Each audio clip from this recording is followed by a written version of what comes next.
Yes.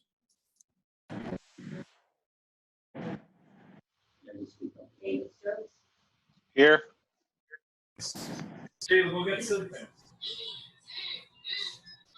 I can't hear very well right now, guys. So I'm going to play with my headphones for a second, but I'm here. You can hear Lily. Morris, Here. Kendra Foley. Here. Oh. And Amy Donahue. Here. Okay. So looking for a motion to go into executive session to conduct strategy sessions in preparation for negotiations with non-union personnel and to discuss strategy with respect to collective bargaining. If an open meeting may have a detrimental effect on the bargaining position of the committee. So moved. There a second? Second. Roll call? John Morris, Yes. David Stokes, Yes. Lily Reed, Yes. Kendra Foley, Yes. Sedaris, Yes. Lindsay Mosker. Yes. Amy Donahue.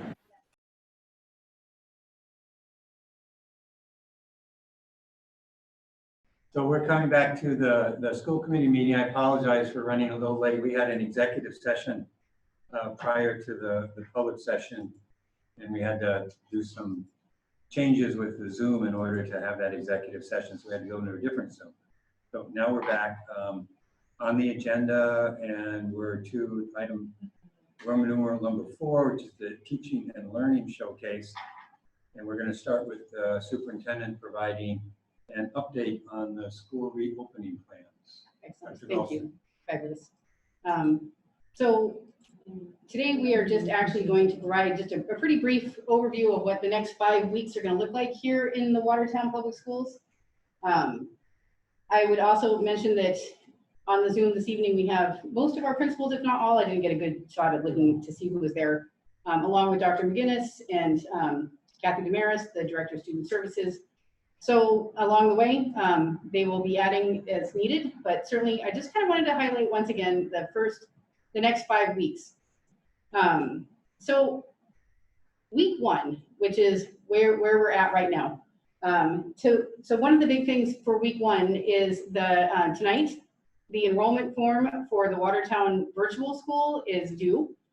So any families that are still considering whether they want to be part of the Watertown virtual school, which if just as a reminder, that's the fully remote until at least February 8th. It's the longer term option for families who just want to stay remote and not be in the bridge to hybrid. So if anybody's interested in the Watertown virtual school, they should fill out that form by 11:59 this evening, because we will actually begin starting the work of creating the classes once we have that done. This week also, I would mention that our leadership team, the curriculum coordinators, the assistant principals and the principals and the district leadership will be meeting for a leadership retreat. I always mention the fact that it really should not be called a retreat. It is truly a lot of hard work about really getting ready for opening up schools. So we're finishing that up. We actually had 2 days last week as well.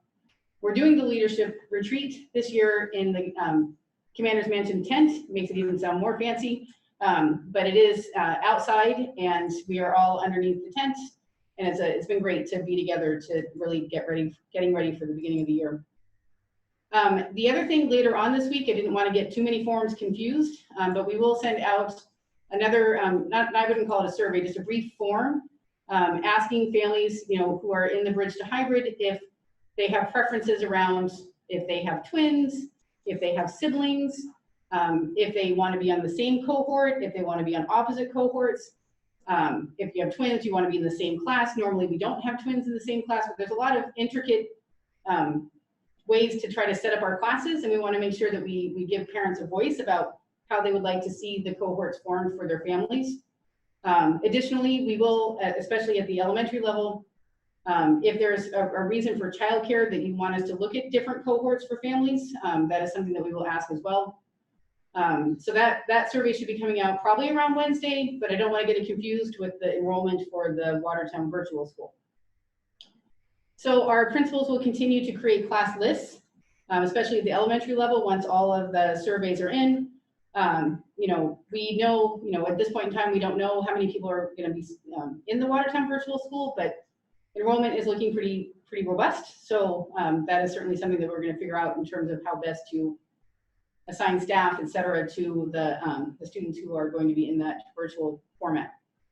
The other thing that's going to begin this week is the HVAC assessment. As you know, we have hired an outside consultant to come in and really evaluate every room in our buildings in terms of air exchange and air quality.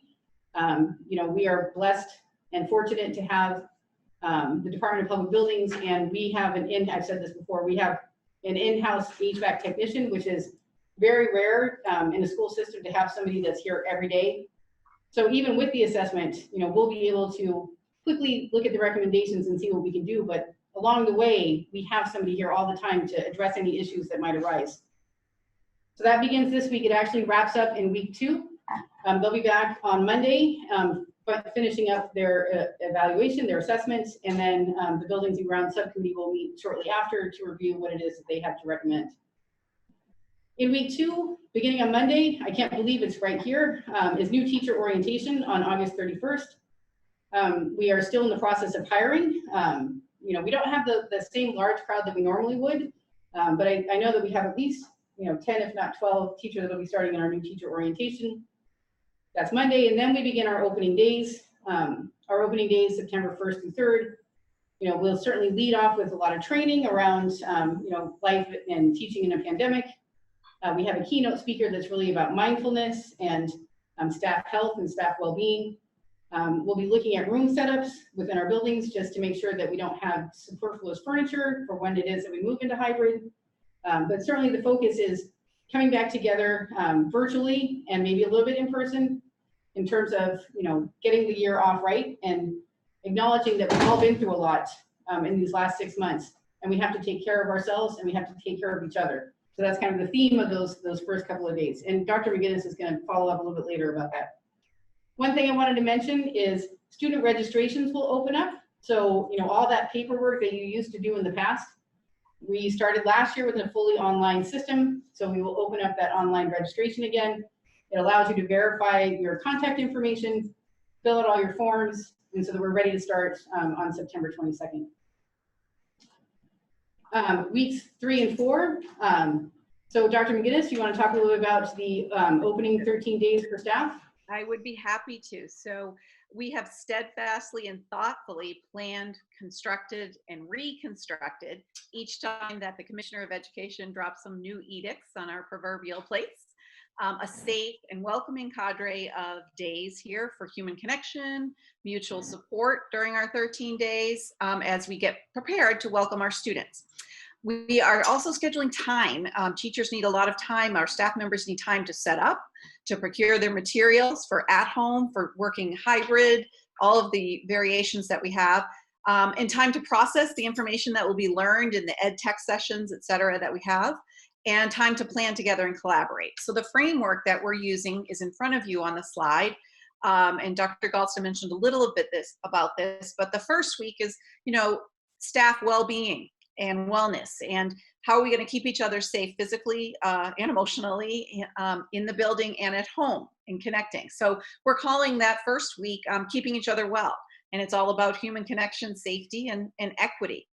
The second week is all about teaching and learning. So curriculum, learning together is what we're calling it. So the what of what we're teaching at each grade level and each course of the high school, and changing the, modifying the scope and sequence as needed to prioritize a lot of our learning targets.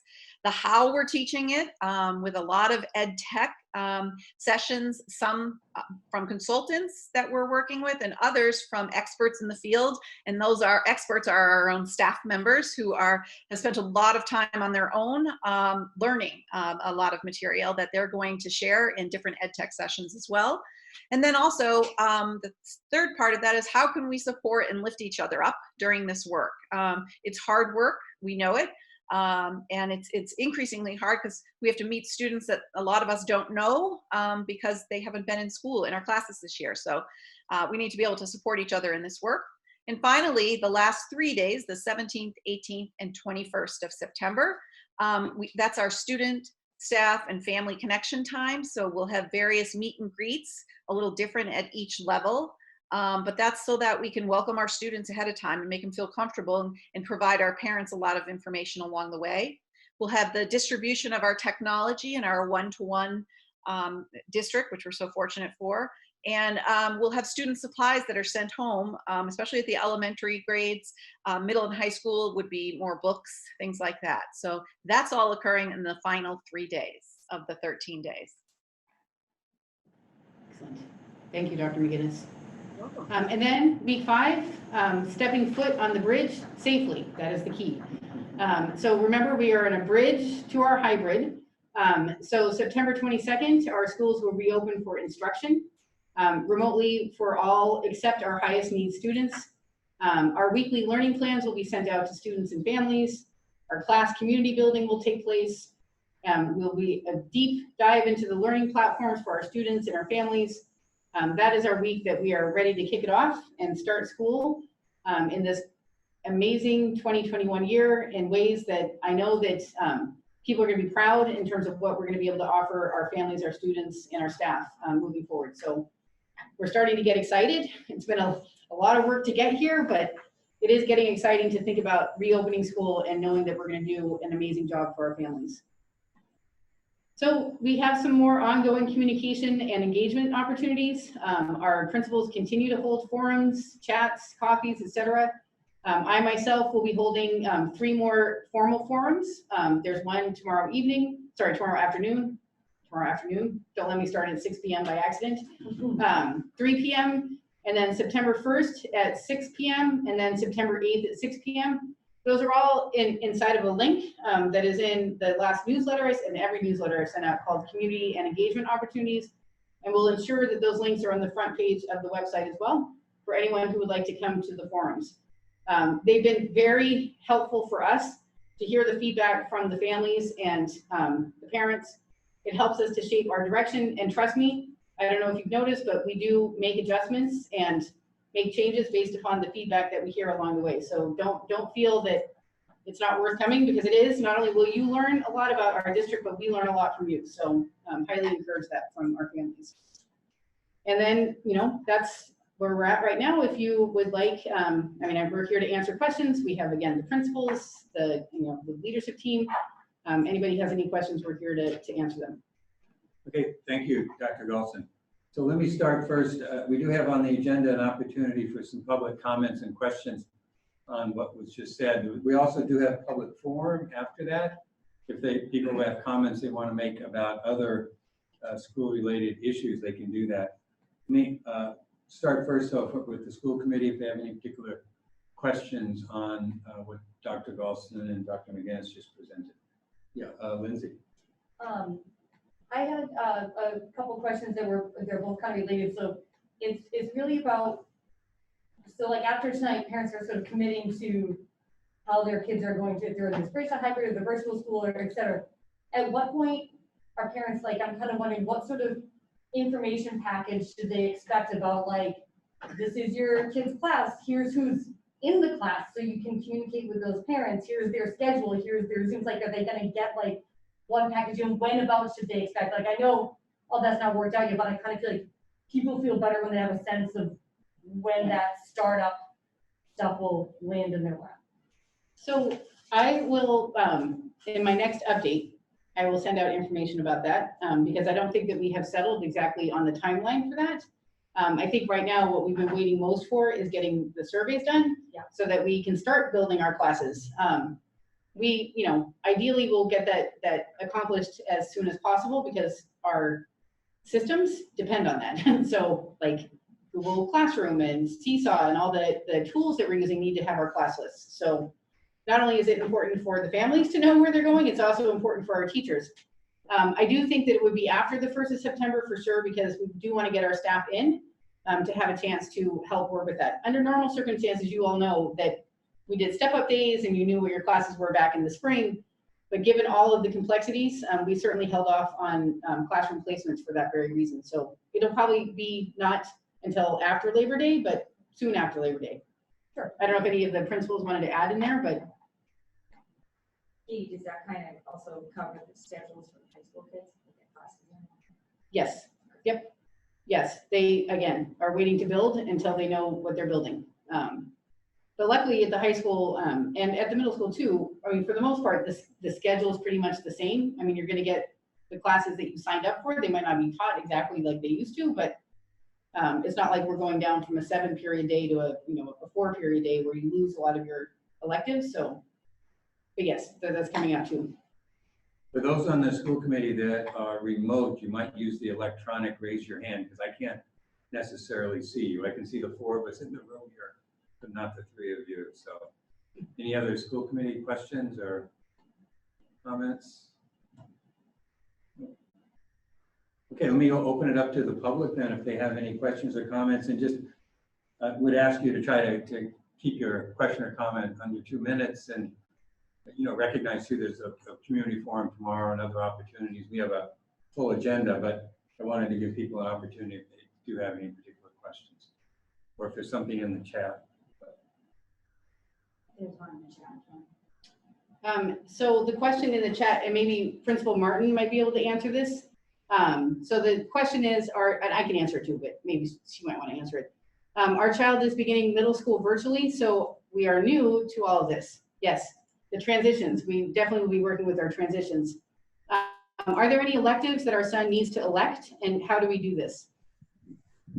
So I guess I would say the main one would be like a performance music, band, chorus, orchestra, or percussion.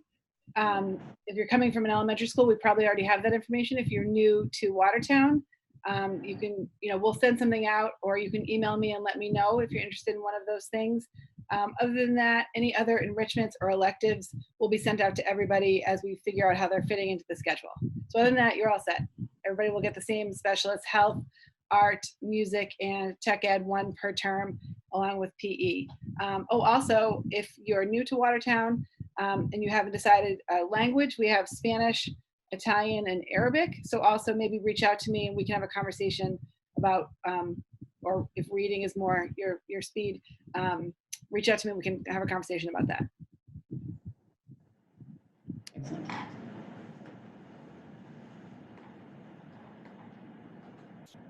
I don't see any hands up. I don't either.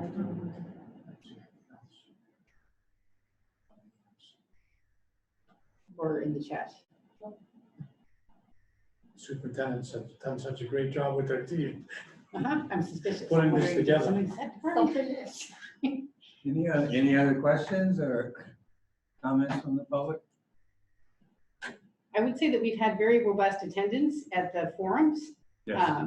And they've been, and it's the same thing on tomorrow at 3. Right. It's more of a meeting, so everybody's together, and it's been far more, open conversations. I think we've done a lot of answering of questions and have provided more updated FAQs, and thank you very much for some help. But certainly that is, we're trying really hard to communicate. I think sometimes there's too much information, so like you got to figure out what's the best way to consume it. But certainly we are here if you want to join us tomorrow at 3, meaning I'm here at 3 for anyone who would like more information. Have we been able to translate any of these resources for folks? Yeah, so the bridge document is translated into Spanish and Portuguese, and our liaisons have been reaching out to families across the board. We put in last week's forum, if anybody needed a translator, we had 2 available, but certainly we're working really hard to ensure that people have the information. But this week we're going to do a lot of work with the liaisons, doing outreach to make sure people understand what the forum was. We just don't want to miss anybody. So yes. And the s'mores are translatable, which is really helpful. I believe it's a high school forum tomorrow. Is there a high school forum tomorrow as well? Mr. Jacob Ogden? Wednesday? Wednesday evening, 5 to 6. We'll have myself, both assistant principals. We'll have our director of guidance, representation from ELL. So we'll have the gang is all there to answer all your questions. And feel free, if you don't feel comfortable reaching out with a question for whatever reason, please email me directly and we'll get it answered even if you don't ask it. Okay, any other questions or comments? There's one. We have one in the Q&A now.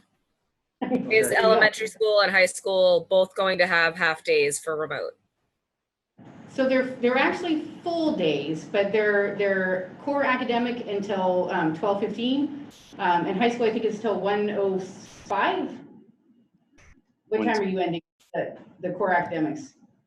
We go till 1:10. 1:10, right. And middle school is at till 12:15 as well.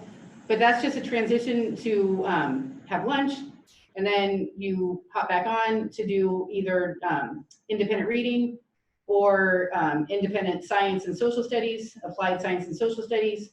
And at the high school, I believe there's office hours and other various activities. The idea is that our students are actually programmed all day for a full school day, but the core academics pretty much end right around lunchtime, and then you move into other various activities that are asynchronous, or they might be synchronous too. I mean, there might be lunch bunches or social groups, but certainly it is a full day, but the emphasis is in the first half of the day for the core academics. That's a very good question, and I should know the answer to that. I think we said that lunches will be picked up at site, but let me put that in my update. That's a great question. In terms, the question is, will you still have to come to the high school to pick up your lunches, or can you pick them up in the schools? I will find out and make sure by the 22nd that you have that information, but up until the 22nd, so up to the 21st, lunch again is universal. Anybody who wants a breakfast and lunch, it's available at the high school on Tuesdays and Fridays, but we will definitely be providing lunch. It's just a matter of, I'll get that information about where it will be. Okay. I thought there was, We have some, Janelle has her hand up. okay, I don't have the ability to. yep, I got her. Hi, how are you? I'll just be quick. I know there's been a lot of discussion around this, but I'm just wondering when we'll make or have a decision on what teachers are doing in terms of going into the building or teach. I've heard that kind of have good internet yet, so I'm just wondering when we'll know what we're doing in terms of teaching in our buildings. Hopefully very shortly, like imminently. So certainly the goal will be to have that done by midweek this week. So. Thank you. And I think there was somebody else with their hand down. I think. It looks like they put it down. I think it was Marie. Okay. Anybody else? Any other questions? I don't see any. Okay.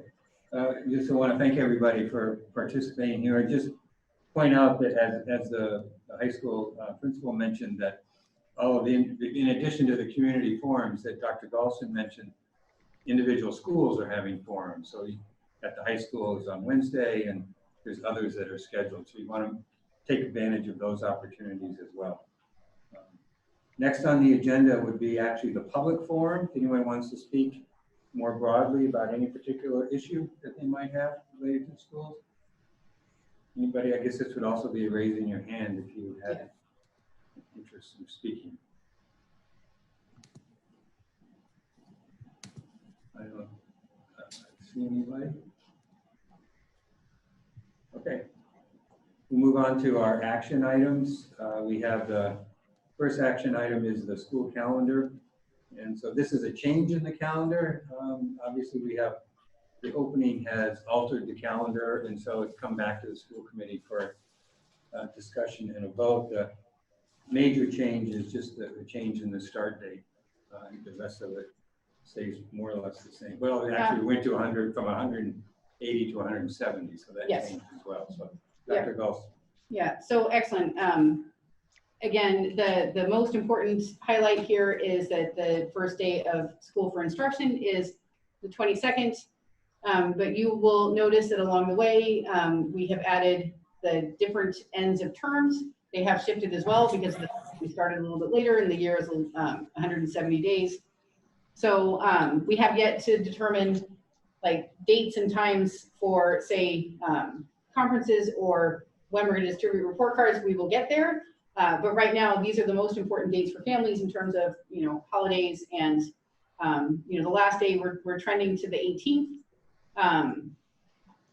We will see how that goes. I don't imagine that we will be using all that many snow days. I have a question. Yes, How can you actually say there could be a snow day when we I can know. now teach from? exactly. Oh. So I will reserve the right to say that if we use 5 snow days, it will be the 25th. But we haven't gotten official word about how we can, what they're gonna use. There was a word from the Department of Elementary and Secondary Education that they will obviously take into consideration, you know, using remote time for snow days, but they haven't officially said that that's what they're gonna do.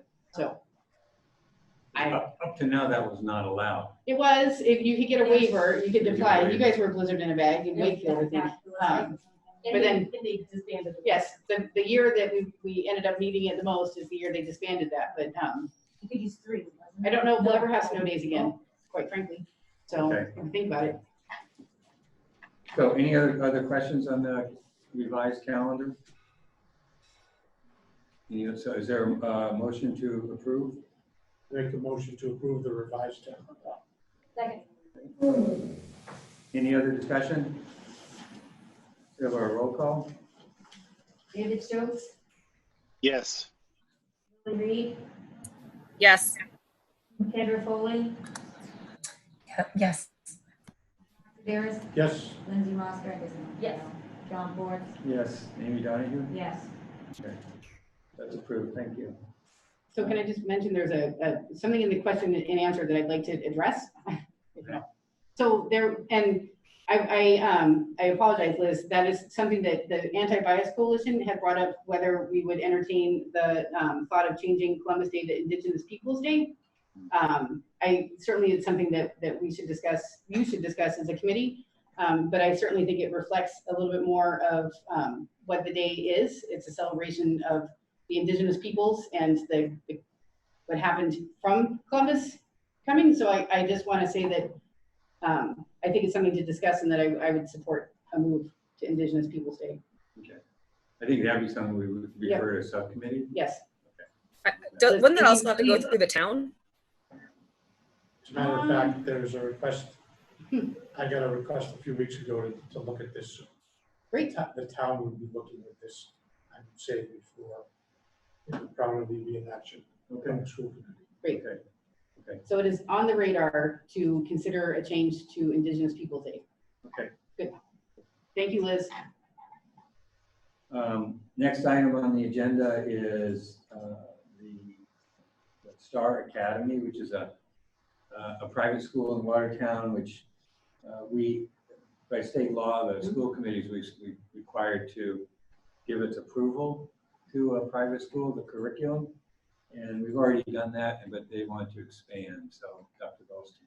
Yes, thank you. So actually, once again, the initial request 2 years ago to create the Star Academy was the intense, there were, I think, 12 different standards and several different indicators that they had to demonstrate that they could do. I met with them on a very ongoing, regular basis. I inspected the building. You know, it was a full soup to nuts.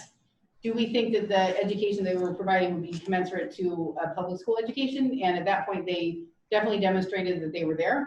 Last year, you actually voted to add in grade 2.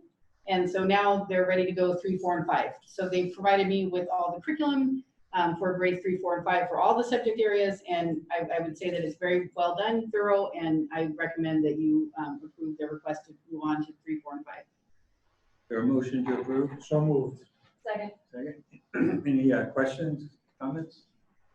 Have a roll call? Lily Reed, Yes. Yes. Barris, Yes, Lindsay Mosker, yes. John Ford, Yes. David Stokes, Yes. Amy Donahue? yes. That's approved. Next item on the agenda is the composite evaluation of the superintendent for 2019, 2020. So this is an annual process that we go through in terms of evaluating the superintendent. Every year, the superintendent puts together goals that we review and approve. And actually, that will come up in our agenda shortly. And that a year ago, she did the same. Dr. Dawson did the same. And then about a month and a half ago or so, month ago, we began the process of evaluating her performance over the last year. She produced a document that provided kind of an explanation of her accomplishments with respect to those goals. Individual school committee members filled out an evaluation form, and then they all sent it to me. And then what I did was created a composite evaluation, which is what I'm going to go through this evening. I want to say just the format of it, there's kind of three stages to it. The evaluation, the first step, it's called step one, is around specific goals that were done for that year. And I think there are 6 of those. 7, there are 7 in this document. So we did an evaluation of those and we rated them around these different ratings. It did not meet, some progress, significant progress, met and exceeded. And then the second part of the evaluation is where we look at based on standards that the state has. I'll come to that in a few moments. And then the third part is an overall performance. So again, I'm going to read through this. I think what I'm going to do is make it a little bit more abbreviated than perhaps what we've done in the past. On the 7 goals that are on the screen, at least you can see the first one on the screen. I will just read off what the ratings were. And actually, you can see those on the screen as well. And then underneath that are a few kind of representative comments from individual school committee members. And I think I'll make a couple of brief comments about those rather than read all of those. And then when I get to the final part of it, I will read the overall comment. But I'll read the goal itself so people have an understanding of what the context was. So step 1, the first goal was fair, effective educator goal setting and evaluation. So with the district leadership team, together we will develop a common understanding of what instructional excellence looks like, and will promote student learning and achievement across classrooms in the Watertown Public Schools. This will be measured by 100% of teachers being observed at least 4 times in their educator plan cycles, and that at least 3 times a year, the leadership team will calibrate feedback that is provided to teachers. And under this one, the school committee, the 7 members had 4 that said significant progress and 3 that said exceeded. And you can see some of the comments that were made there, the number of evaluations, the learning walks, etc. One kind of overall comment I would make about this is that it's fairly consistent in all of these that, because of the closure of the school buildings in March 13th, a number of the goals, the superintendent was not able to complete all the goals, specific measures like the number of evaluation or number of learning walks, etc. And so I think that's reflected kind of throughout this document. Goal number 2 is effective communication with the larger school community to increase opportunities for students, teachers, families, and community members to provide feedback and to contribute to decision making. And so here we had some progress 1, significant progress 5, and exceeded 1. And people talked about a variety of different things the superintendent has done, coffees, updates, the s'mores that she mentioned, surveys, and there have been discussions about trying to actually provide even more support for her around communications. But I think, as was an example with the community forums, there's been some significant work done in that area.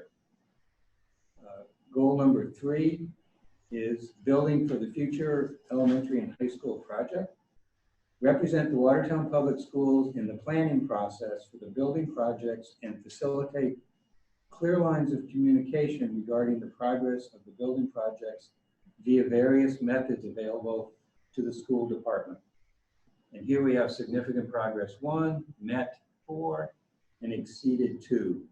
This was probably the highest rating among the 7 annual goals.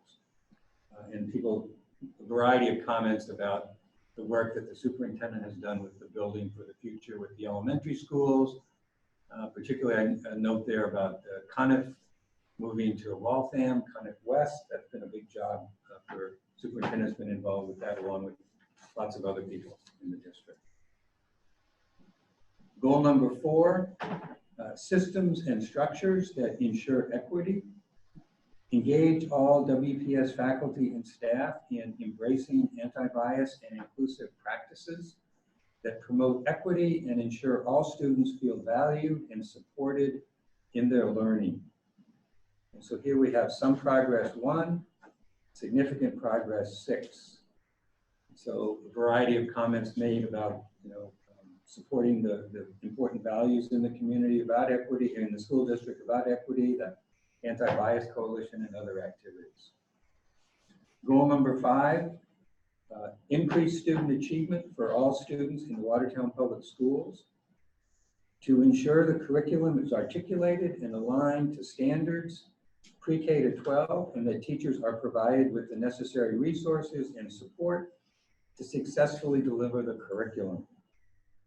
So here we have some progress 2, significant progress 3, met 1, and then one person commented that was really unable to evaluate because of the pandemic and the closure of the schools. So this was a difficult one in the sense that we didn't have MCAS in the spring, which would be one of the metrics that would be used, would be an important metric that would play into this this particular goal. And I think most people mentioned that. But there was still some kind of improvements in a variety of other ways of looking at academic achievement. Goal number 6, tiered systems of support. Develop the appropriate systems and structures to strengthen Watertown's multi-tiered system of support for both academic and social emotional learning, so that all students are appropriately challenged and experience continuous growth in order to meet the DESE accountability targets set for our 25% lowest performing students. And here there's some progress 1, significant progress 5, and then met 1. And comments were made there, particularly about the expansion of coaching in the district and how that's played an important role. Also, the number of people mentioned the district curriculum accommodation plan that was put together and was presented to the school committee. And then we closed right after that. So wasn't able to follow through quite as much as she had hoped. And then finally, goal 7, shared vision for district improvement, to implement the second year action plans for the 2019-2022 district improvement strategy, which articulates the district's mission, vision, core values, and strategic objectives. So we have some progress 2, significant progress 3, and then met 2. If I go to step 2 in the evaluation, which is the assessing performance on standards. And so there's 4 standards. These are the standards that the state has for all superintendents. Actually for principals as well, the same standards, or they vary a little bit? They're pretty much the same standards. Pretty much, yeah. These are the ones that are used, certainly with all superintendents. So, so here we have, you can see on the screen again, the instructional leadership, 5 proficient, 2 exemplary, management and operations, 5 proficient, 2 exemplary, family and community engagement, 5 proficient and 2 exemplary, and then professional culture, 6 proficient and 1 exemplary. So those are very high marks for the superintendent, very strong support. And then finally, the last is step 3, which is where we do an overall performance rate. And here you can see that 2 rated proficient and 5 rated exemplary. So again, very strong marks. And then we have the comments. And so here, I will read these comments. These comments are recorded in their entirety. So each school committee, whatever school committee member, whatever they put under this category as a comment is included in this document. And they're numbered 1, 2, 3. There's no particular logic to the numbering. It's just each one is a different school committee member. Number 1, Superintendent Galston works incredibly hard, is very thorough, creative, and focused. She continues to do the hard work of creating a strong vision for the district and building consensus. With students at the center of her decision-making, she listens and actively engages with the school and parent community. I am impressed with her and grateful she is in Watertown. Another school committee member wrote, the superintendent and Watertown Public Schools, like all other superintendents and school districts across the United States, have had a school year like no other for over 100 years. However, in the face of adversity, I believe that she has most definitely risen to the challenges of preserving safety of all and preserving and keeping the district going, and has led the district to another successful conclusion, albeit that success might have been measured very differently than in the past. No one can disagree that very little has gone as planned for the last 4 months, or that the ripples will be felt for months and years. But even so, the superintendent has been able to rally the teachers and administrators who also had their own personal trials and concerns and change the delivery of instruction and students' learning experiences, and to guide the staff to change the delivery of services and support. Yes, most students came to the virtual classrooms with new difficulties and anxieties, but teachers and administrators figured out how to engage them and tried to keep learning on pace toward the modified goals. We certainly had some missteps though, and I think that we proved remote learning is not ideal for most students. What I hope all parents and students appreciate is that the superintendent has always said WPS will meet students wherever they are in their learning when they return in September, whatever form that takes, and figure out how to get them back on track. Nevertheless, the more successful efforts during the last 4 months can be attributed to the solid foundation of the superintendent's leadership, the breadth and depth of her passion for the WPS core values, and her drive toward the district goals, all of which are together changing the culture of our schools in a positive way. And although we do not know what has not yet been determined or charted, our superintendent holds high standards for teaching and learning and prioritizes the safety and social emotional well-being of students and staff, which means, I believe, that she will navigate the uncertainty and lead the district to the other side successfully. Another member wrote, this year, Dr. Galston has been a dedicated, well-researched, measured, and responsive leader for Watertown. Her focus on education and the well-being of Watertown's children has helped move the district forward, even in a time of a global pandemic. The number of impossible and difficult decisions to be made this year was incredible, and Dr. Galston was able to lead the district to follow the best path, but not always easiest, for our students with clear communication, collaboration, confidence, and care. Another member wrote, I have scored Dr. Galston's overall performance as exemplary due to the extremely difficult situation she, her staff, teachers, and the students and parents were put in when we had to close abruptly. This was not an easy task and had to be figured out quickly. I have relatives with children in 4 other districts, and in speaking to them, I feel we here in Watertown were superior in getting a plan in place to teach the children and execute that plan. I also feel her managing this process, while difficult, will result in better methods as we move forward. I also feel it has been a significant stepping stone in helping her grow as our superintendent and will make for a better future for the district. Her work on getting the building projects done has also been challenging for her, as there were and are a number of things that she dealt with to keep us on track while dealing with all of the other things that go on here day to day. For those reasons, I feel we are extremely lucky to have Dr. Galston as our superintendent of schools.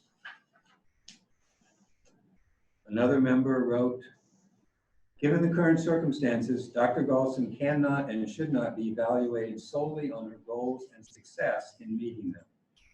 Rather, I believe Dr. Galston should be evaluated for her leadership and performance during the COVID-19 crisis. Having worked with her on the reopening task force, as well as being in regular communication with her throughout this process, I believe Dr. Galston has performed at an exemplary level this year. While we might not agree on every decision, I am beyond impressed with her diligence in leading our district through the challenges we have faced this school year and her planning for the upcoming year. Dr. Galston has worked tirelessly 7 days a week, often extremely long hours, to gather information, work with health experts and DESE leadership and her peers in other districts to consistently stay on top of and be informed about the best direction to lead Watertown through the current crisis. She communicates effectively and efficiently with the community, leading a parent to say, "I cannot believe she got back to me on a Sunday," regarding her family survey, and another to say, "Dr. Galston responds faster than any other person in WPS. I don't know how she does it." While we still need someone effectively organizing communication, Dr. Galston herself exceeds at her own personal level of communication and her commitment to our community during times of stress and crisis. One area of growth of communication that must be continued to improve upon is with staff. There needs to be even more consideration of and inclusion of teacher voice and input. Dr. Galston has been a tireless advocate for Watertown, from her extremely early ordering of PPE to her considering outside the box thinking. Dr. Galston has performed at the highest level during a time of significant need. Her willingness to be pushed back on and asked to consider alternatives to her own methods and ideas is indicative of true leadership. Her communication and work ethic are profound and have made Watertown's work during the COVID-19 closure unlike and far better than many other districts. While we do not always reach the same conclusion, I find it important to acknowledge the incredible leadership of Dr. Galston during this time period. Her efforts have gone the required work, and giving her less than exemplary during this time simply feels insufficient. I and the whole of Watertown are profoundly grateful for Dr. Galston's tireless efforts on behalf of our schools, our students, and our community as a whole. Number 6, another school committee member. This undoubtedly was a year that no one ever expected. COVID-19 has taken our plans for the FY 2020 and put them on pause in many ways. Dr. Galston's were set on a path for great success while being committed to our core values here in Watertown. However, many of these goals were unable to be completed over the 3 months of remote learning. Reading Dr. Galston's additional accomplishments after school closure in March, I am proud to stand beside her as a school committee member. Looking forward to more uncertainty and another challenging year for everyone associated with public schools, we need to revise the goals so fast they will work most effectively and safely for our children, so that they will work most effectively and safely for our children and families. I am more than confident that Dr. Galston is the right leader to lead our district to continued success. And the last one, school committee member. This has been an extraordinary year. The ratings above, my ratings above in step 2 are all proficient, reflecting excellent work Dr. Galston has done over the past year. There is certainly more work to be done, as she notes in many places in her self-evaluation. But she has demonstrated a solid level of proficiency across the major responsibility areas of the superintendent. The overall rating, however, is exemplary, which acknowledges and reflects her work in the district since March 13th, when schools closed and the district moved to remote instruction. She provided exemplary leadership during this very difficult transition. She led the district through 3 phases of remote instruction that required almost constant adjustments to changing circumstances and requirements. She worked with teachers, the WEA, as well as school and district leaders to make this happen. She continued and further developed communication strategies to keep parents and the community informed, and she engaged the school committee throughout this process. In the midst of this, she continued to develop the leadership in the district with the new elementary principal, a new hire as high school headmaster, and filling in when needed to provide leadership at the Cunningham School. All of this work has put the district in a better place to face the challenges of starting a new school year, still in the midst of a pandemic. So that concludes the evaluation. It's a long list, but a very strong evaluation. I must say, in that, I think the years that I've been on the school committee, that's one of the strongest I've seen. And I just, would add that my thanks to Dr. Golson for all the work that she's done here in Watertown. I think it's reflected in this document. So certainly, I will say thank you. Other school committee members, if they want to add a note, that would be fine. I've said a lot already. You said it all. I'm not sure more can be said. Well, I think the comments that you spoke of tonight speaks to how we as a school committee feel. We're really, we don't want to expound on it, but it shows that we're appreciative of your efforts on behalf of the school children and the district of Watertown. And I think the community as a whole echoes a lot of the sentiments that we shared. I truly believe that most families, most parents, most students, most staff are really grateful right now for the leadership that Watertown has shown, and for you, Dr. Galdston. So thank you. Yep. Can I say something? Yeah, you can say, yes. Anyone else? Okay. Let them go. Yeah, We've take made it. a lot of comments. You've had to listen to all of this, so now you get to make a comment if you like. Yes. Certainly, I'm humbled and just very appreciative of the feedback. And I know I just thank you very much. And I always have to say though, when I hear those things that you just said about me, it's really about all of us. Like for example, the moving into the kind of West. I mean, I think about the Hosmer principal who also did similar work, but it's what I saw there was synergy between the teachers, the staff, the administrators, the efforts, and I think we are moving very well together, which I do think, I will say, is probably, I do feel like I have good vision and that I do have a sense of purpose and a compass that I think is moving us in a direction. So, but I just want to acknowledge that I'm very flattered, but it's really the work of everybody, including the school committee. This is the best school committee that I think anybody ever could work for, and I just appreciate that. Well, we got to write that down. Yeah. That's a public record. Well, that's how you get things done, and that's how you move along, is to have collaborative spirit. And I appreciate the comment that sometimes we don't agree, but in the end, I think we see that we're moving in a great positive place.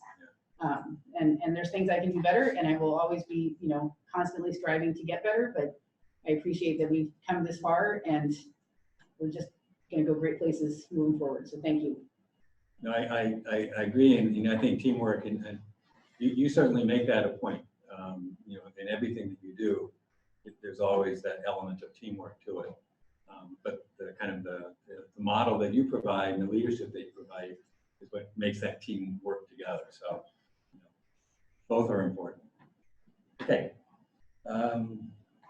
So from that, we go to approval of minutes. So we have 4 different sets of minutes to approve. July 13th, July 27th, August 6th, and August 19th. Is there a motion to approve the minutes? I would make a motion to approve all 4 sets of minutes as written. Okay. Is there a second? Second. Any questions, corrections? Seeing none, roll call. Then we actually go back and vote your composite. I'll do that. Let's finish up with the minutes. Okay. Lily Reed, Yes. Foley, Yes. Cadares, Yes, Lindsay Mosca. Yes. John Forrest, Yes, David Stokes. Yes. and Amy Donahue. Yes. Okay, let me back up. My apologies. We need a motion to approve the composite evaluation. so moved. Second. Any other discussion? Seeing none, roll call? Kendra Foley, Yes. Cadares, Yes, Lindsay Mosca. Yes. John Forrest, Yes. David Stokes, Yes. Lily Reed. Yes. Amy Donahue. Yes. Okay, thank you. Reports. So we have 2 sets of draft goals here. The first will be from the superintendent, and then the second is the school committee. And we'll say at the retreat that was last week, we did have some initial discussion on both of these. So we put them back on the agenda. Just the The superintendent kind of added a little bit more to hers. We revised the school committee goals. So we'll put these out there at school, start with the superintendent. She can make a few comments about it. And if people have any questions, they can do that now or suggestions. And then it'll come back on the agenda in September when we will actually vote on these. We want to just put these out there so the public has an opportunity to see them. So Dr. Galson, if you want to start with yours. Sure. Again, thank you for at the school committee retreat providing me with some feedback. So I have taken the feedback that I heard and I would just like to kind of run through, especially around goal 1, because I think that was the one that had a lot of discussion. Building the bridge to return. So with the district leadership team and the reopening task force, design, develop, and implement a plan for the successful reopening of schools for instruction in the fall of 2020. So, key actions, and I don't need to go through every single one of these, but we talked about, obviously we formed a team, we're going to train our staff, monitor the metrics, develop so these are the 2 that I added, just develop a consistent and concise communication plan that provides students, parents, and staff and the greater community with the necessary information to support academic, social, and emotional learning, whichever model we're in. So we had talked a little bit about communication and how that had dropped off, but I wanted to make sure it was in here. And then hold student achievement and growth at the center of our effort, using available data to meet students where they're at and to move them through grade level or course content. So the reason I kind of framed that number 5 like that is there isn't a lot of data available, but we have to start from the beginning and assess where our students are at and try to figure out how we're going to meet their needs through various structures throughout the year. But making sure that we realize that we have a grade level's worth of content and coursework that we have to get through. So how is it that we continually adjust and move forward? I thought that encapsulated that idea of achievement and communication into the goal 1. And then I added benchmarks along the way for that. Do you want me to go into any more detail or do you want? No, I think that's fine. Goal 2, Watertown School, Public Schools budget. So I just added a few items here. Analyze the Watertown Public Schools budget expenditures to assure alignment with our mission, vision, and core values. Enhance the clarity of the structure of the budget to more readily and easily analyze expenditures. So, I was kind of focused on the work that we're doing with the DMG group. It was brought up also that we're doing a lot of work in the structural building of the budget. So I think the 2 of those together are going to work quite well so that moving forward, we're going to have a great sense of a true analysis of our budget and making sure that we are spending appropriately, but making sure as we move forward, especially if the times get a little bit more tight economically, that we're very efficient with the funds that we have. So maybe just say a word for the public in terms of the district management group. Yep. So, just like we hire consultants to evaluate our special education programs, our EL programs, constantly we're doing a curriculum evaluation from, an outside team. Every so often, it's good to have somebody come in and help you to look at your budget. So we've contracted with the district management group. They work with districts across the country, really doing a deep dive, not just about money. It's really about how you allocate your resources to meet the needs of all of your students. So they really have an equity lens, and they're trying to make sure that we are appropriately spending so that we can get the most in terms of interventions and support for our students, not just who struggle, but just across the board, that we're meeting the students' needs across all the continuum. So that's who we're working with, and we should be done. They're going to be doing focus groups and a deep dive into our budget, looking at all of our data. So we have to do a big data dump, and then hopefully by February, they'll be done with the work and we'll be able to present a plan moving forward. So I'm very excited about that work. Goal 3 is building for the future elementary and high school projects. So this will stay here as a goal until we, cross the doors of the new high school. But certainly right now we are shifting a lot of focus. The elementary schools are, and the Hosmer are under construction, which is fabulous. Now we just have to watch them grow, which is the best part ever. And the Lowell will be coming right along. But really the focus of the work, I think, is at the high school, making sure that we are well positioned, going to the MSBA in terms of our preferred schematic reports, and then our decisions about getting approval and then moving forward with the preferred schematic design so that we are ready to present that to the MSBA, get their financial support so that we can go then to the town and move forward with a debt exclusion vote and begin the construction of the high school. Certainly it's a big time right now. I'm not going to steal any thunder, but I think if I were paying attention to school building committee meetings, right now is a great time to do that because of the deeper conversations around, what we want for our students in our high school. So that's pretty much that goal. We have a lot of MSBA work coming up. The facilities assessment subcommittee, we meet with a small team, we'll meet with them, and they're going to literally go over our entire educational program, and we have to kind of justify why it is that we are promoting the program that we would like to see. So that's a major milestone.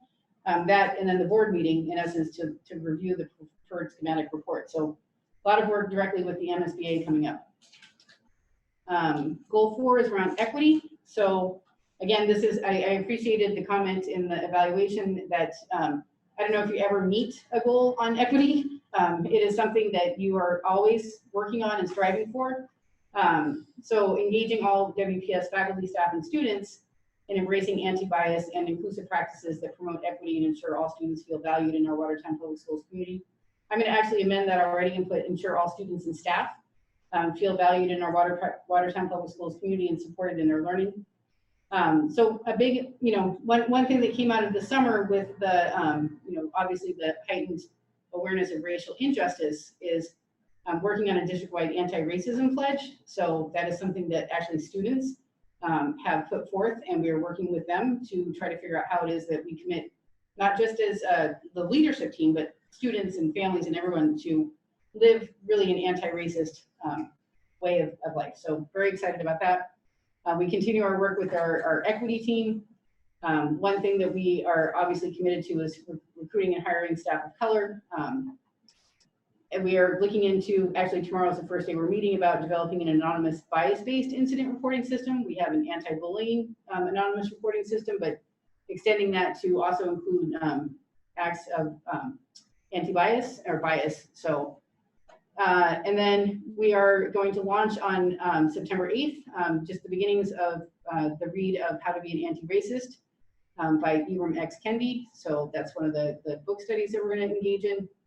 And then continuing our partnership between WPS and the Anti-Bias Coalition. We've met a couple of times this summer and we'll continue meeting throughout the year. And then, like I said, continuing the equity leaders team. Any questions on that one? So goal 5, again, this has been a goal that's been around and we continue to work on tiered systems of support. The reason I think this is even more important right now is how do we ensure tiered, meaning levels of interventions for students while we're starting our year remote and while we're trying to reconcile the fact that we weren't physically in school for 3 months back in the spring. So we really do need to work on those interventions and supports for our students. And I know there's a lot of conversation about cohorting and having those small groups even in our remote learning plan. The smaller the groups, and I know it's less time, is the more that we're going to, I really believe the more we're going to be able to accomplish moving forward in that remote world. So that's just, how are we going to take those 10 students instead of 20 and really develop personalized learning and interventions. So very excited about that. Goal 6 is, again, that district improvement, shared vision for district improvement. We are in year 3 of 4 of our district improvement strategy. So we are, oops, I can have a typo, fix that one too. So we will continue to look at our year 3 initiatives, which will drive school improvement plans. And really, we have a laser focus pretty much on 4 initiatives this year, which really revolve around the reopening of school when all is said and done, and how it is that we continue through the year to make sure that we have our students making very effective progress throughout.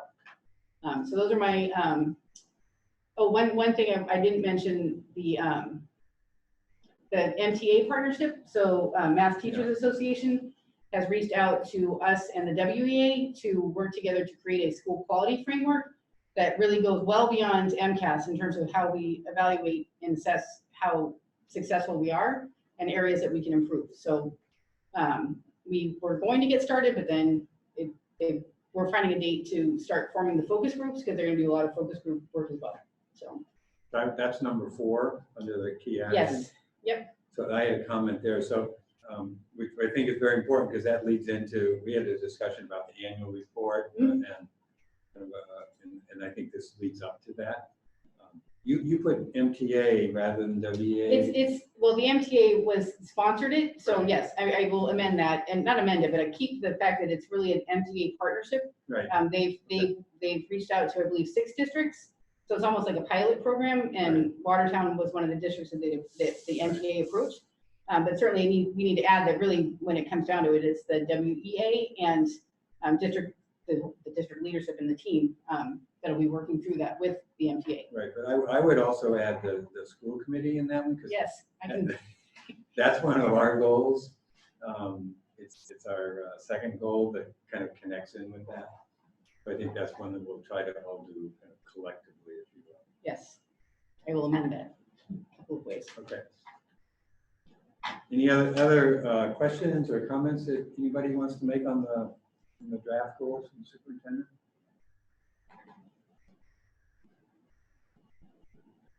In the audience or in the other committee members out there? No? I think they're, I see them. shut down the tiles, so. Okay, again, so these are drafts. We have time to look at them. Public can have an opportunity to look at it, and we'll come back to this in our September meeting for a vote. So the other set of goals we have are the school committee goals, which we also had an initial discussion about on last week. And these are really kind of build from the goals that we had this past year. I want to thank Kendra for kind of revising this to reflect the discussion we had. I'll just mention them very briefly and make sure we captured the kind of changes that we recommended. We captured that correctly. The first one is around increasing the school committee presence in each of the 5 school communities. And we are arguing to continue with the kind of liaison role that we have, where each school committee member served as a liaison to one of the schools, attending PTO and site council meetings. That was goal number 1. Goal number 2 was to provide information about the Watertown Public Schools annually to the community. And this connects to the school quality frameworks that Dr. Dawson was just mentioning, working with the superintendent around developing key metrics and data points. Goal number 3 was to highlight specific WPS programs, events, and our accomplishments for the community. And this would be to continue the update that is done after each of the school committee meetings. And then we also had a discussion about trying to develop a stronger social media presence, kind of broadly defined. So that's listed here as well. And then goal number 4 was to increase community engagement with and knowledge of the workings and accomplishments of each school community. And the key action that we recommend here is to have a school committee meeting in the different schools during the academic year. And we'll see how that, depending on the Zoom and all the rest of how that's done, we'll see how that takes place. We did that this past year, and we had meetings at the Cunniff and Lowell. Cunniff and the Lowell, and then the pandemic came. But we'll try to do that again this coming year. Gets us out into the buildings and gives more of an opportunity to connect with individual school communities. Any questions or comments? Any goals? Okay, again, we'll vote on those in September. Next report, Building for the Future, Elementary Schools Project. Mark, update? I just want to say that we are preparing to pour footings and going to foundations at the kind of sometime this week, beginning next week. Right after the 1st of September, we'll be doing, maybe a little bit later than that, we'll be doing the same thing at the Hosmer.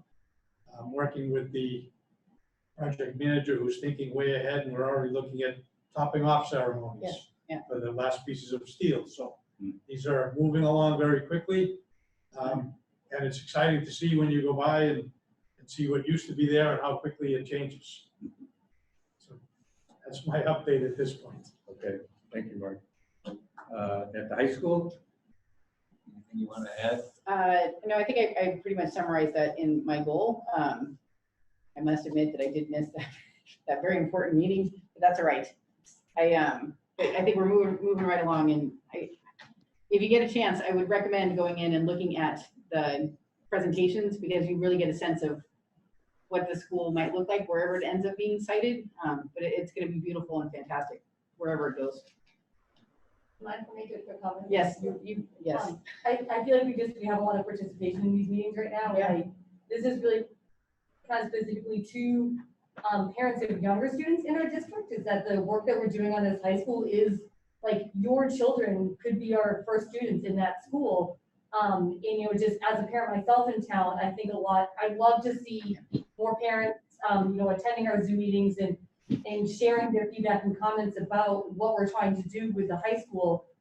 Because I think that voice has been hard to come by in the meetings sometimes, but I think it's a really important voice that I'd like us to hear more.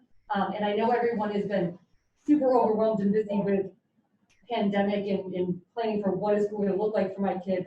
But that project, you know, is very exciting and it's moving forward. And I think, you know, now that we're kind of getting a little more settled in what the fall could look like, and hopefully we get more parents, especially of our younger students in town, to jump in and share your feedback and what you think about the project, how it's moving. So. Yeah, the next. Sure. I had a couple things. Sure. Thank you, Lindsay. First of all, we are going to have another public forum at the end of September, either on September 30th or October 1st, I believe, but we haven't finalized that. But I do want to also mention the fact that Dee Dee touched on wherever this may end up. The school building committee at our last meeting last week asked the architect to go back and look at a version of the high school that we kind of dismissed early on. So I think it's important that now the committee is getting engaged and looking at the various options here, and we're kind of struggling of, you know, as a committee of how we're going to end up. So I think it's important that as many people as possible pay attention to at least the forum, because that is going to be another presentation of where we are. And we've now also shifted the two building committee meetings, which are the first and third Wednesdays. The first Wednesday of the month is going to be the high school, and the third Wednesday of the month will be the elementary schools. So that's, I just wanted to add that. The first one will be next Wednesday, September 2nd. Yes. With the high school.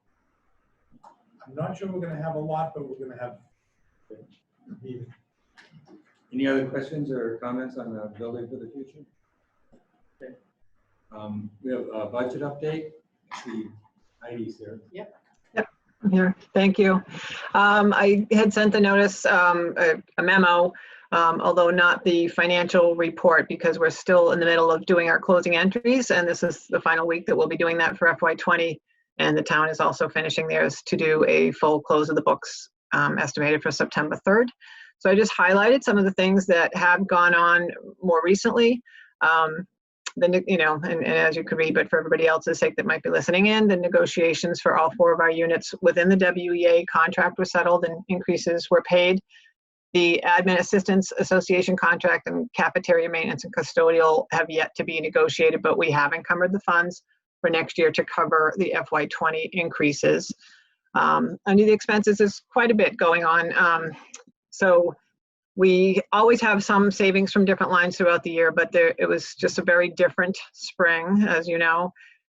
For instance, the buses were not running and we had some savings there, but to offset that, we had significant needs for technology, PPE, software programs, and all sorts of things for whether we are fully remote or in the hybrid model, and we had to really gear up quickly for that. So we typically we do a lot of facility work or capital improvement work if we had funds at the end of the year, and although we were able to add 2 additional middle school bathroom renovations off of the CIP and do some painting, and take advantage of the empty buildings in the spring to move those forward. That was a help, and we did that. We ordered the additional Chromebooks to have a full one-to-one deployment for all grades K to 12 for the first time due to the pandemic and needing to make sure all of our students had devices. We purchased approximately $50,000 in PPE, and given the long lead times that have occurred with some of those, we, as you mentioned earlier in another section, we're very quick to get those orders in. Purchase UV cabinets for sanitizing, listening devices for all the classrooms to help distribute and make the voice clearer if the teacher, whether they're teaching online or maybe wearing a mask. So those just came in actually this week, which is very exciting. We're about to put those in all the classrooms. So those are Red Cat devices. We had a lot of cleaning and sanitizing items, both by the facilities department and other signage and all sorts of things that we are procuring and still procuring to protect staff and students. The classroom supplies for K through middle school are individual this year in kits so that students will not be sharing. And we also needed to replace our furniture in grades K and 1 with individual desks because we can't have the students sitting in groups at the tables. So those were all pretty significant and unanticipated, unbudgeted items that we were able to sort of comb through everything and find ways to patch together funds with the end of the year funds to be able to have all of that purchased without using our CARES funding yet, because we do need that in the coming year. So we were really looking to preserve that. It could have been used in FY20 and or FY21, but we were really trying to preserve that funding for FY21 as additional staffing and other needs, direct for the students that's not supplies, would be needed. So there was a small grant available, a technology grant recently due to the technology needs driven by the COVID pandemic. We applied for that, and we did receive about $33,000 or so, which was a nice add, and we were able to apply that towards our the Chromebook order that we had in. There's also a coronavirus relief fund grant that we have to have in by the end of this week that you've probably all heard about, and we also had already applied for and received the Easter grant that was put out. And those, again, will be used. One of them expires in December, and the other one goes into next year. So we're making plans for the use of those funds. And again, that's for unforeseen and unbudgeted needs due to the pandemic. So that's sort of a high-level look at what's been happening over the last few months. And we, like I said, we'll continue to have our closing entries over the next week or so, and then I will send out a final out of the system with the actual numbers on that, but right now we're still in flux making the last entries. Whatever is remaining after we make those entries, we will add to the prepaid out-of-district tuition for next year. I just wanted to mention some of the other expenses, and I'm not sure, again, that people are always aware in the public, but we do make an annual payment towards the town's debt for the heating equipment that was put in a number of years ago, and all the departments do. So we transferred this year $260,000 out of our FY20 budget in June back to the town for the ESCO debt payments. But we also paid $536,000 in actually in excess of that for the Phillips building renovation out of the school budget, eliminating the need for the town to borrow the funds and incur future debt and interest. So we were very, I think, very judicious as the year went on with the budget, and continue to find ways always to strive for savings and to reinvest those both first for what the district needs for the students and for just the best that we can supply our students, and then we look to offset some of the larger infrastructure needs that might have gone on the CIP and support other things. So if anybody has any questions right now, I'm happy to answer those, but I will also have the final financial report in a week or so when we finish the close. Any questions?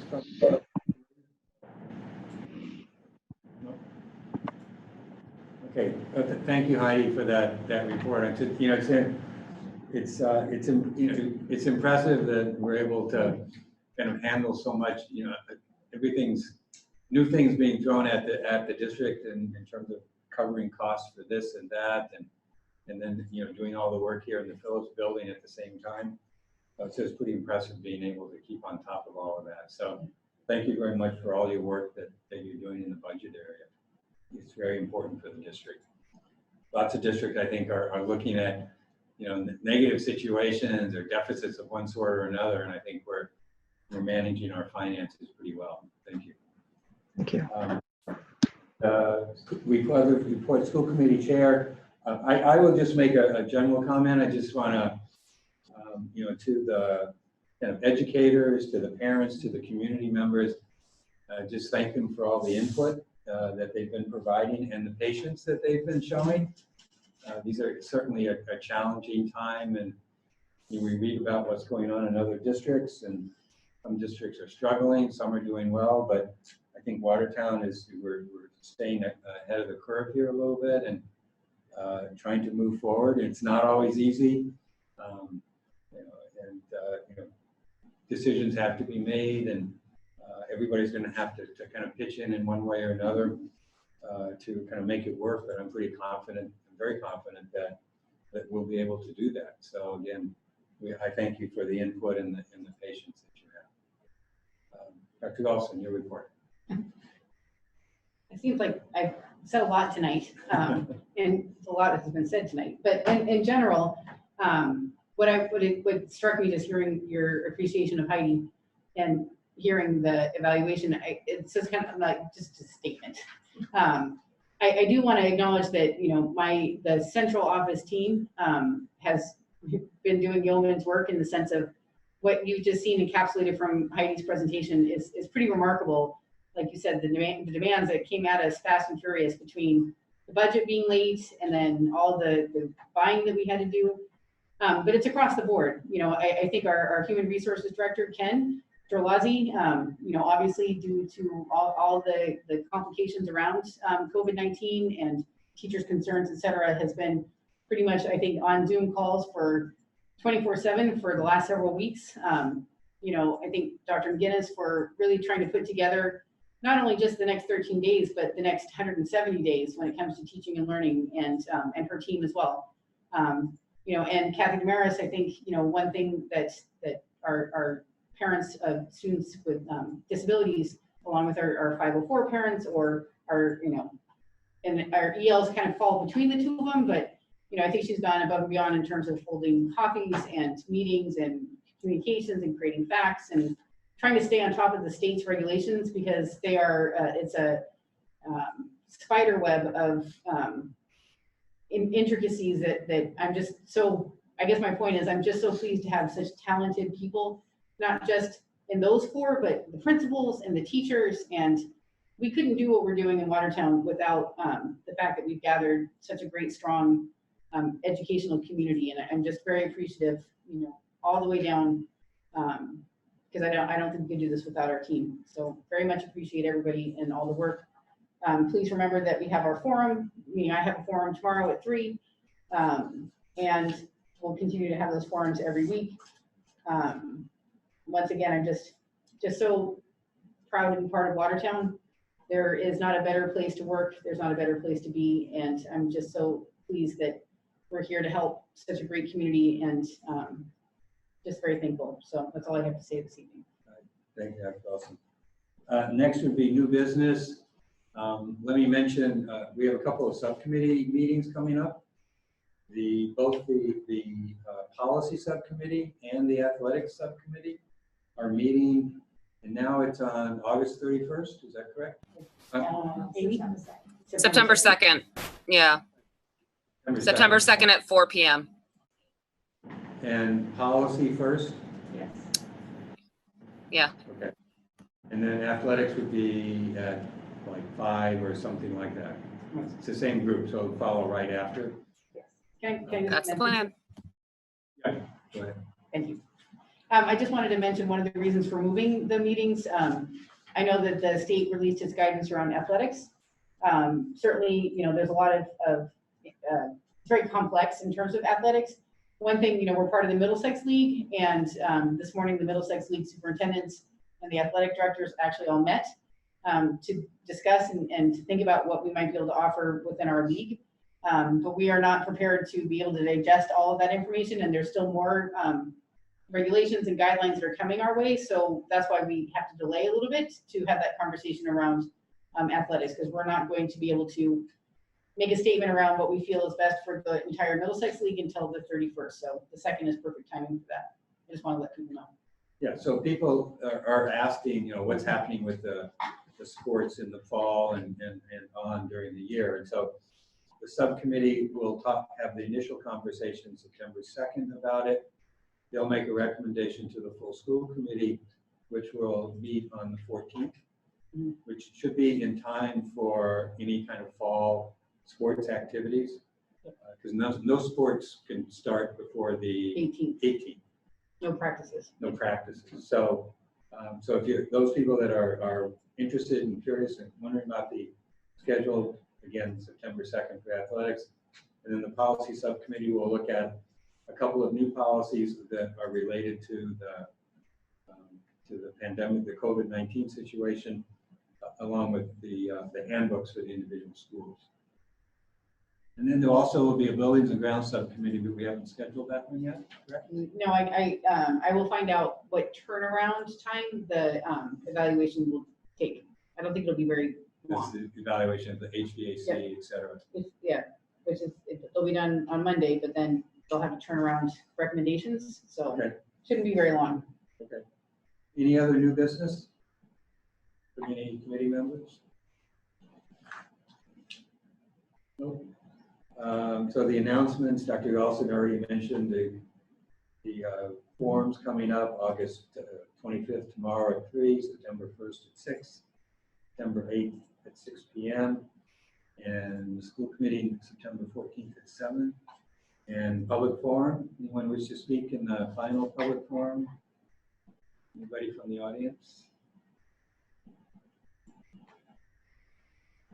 Okay, all right, seeing none, is there a motion to adjourn? So moved. Second. Okay, roll call? David Stokes, Yes. Reed, Yes. Foley, Yes. Harris, Yes. Lindsay Mosca. Yes. Ford. Yes. Amy Donahue? Yes. All right, we're adjourned. Thank you very much. Thanks for coming.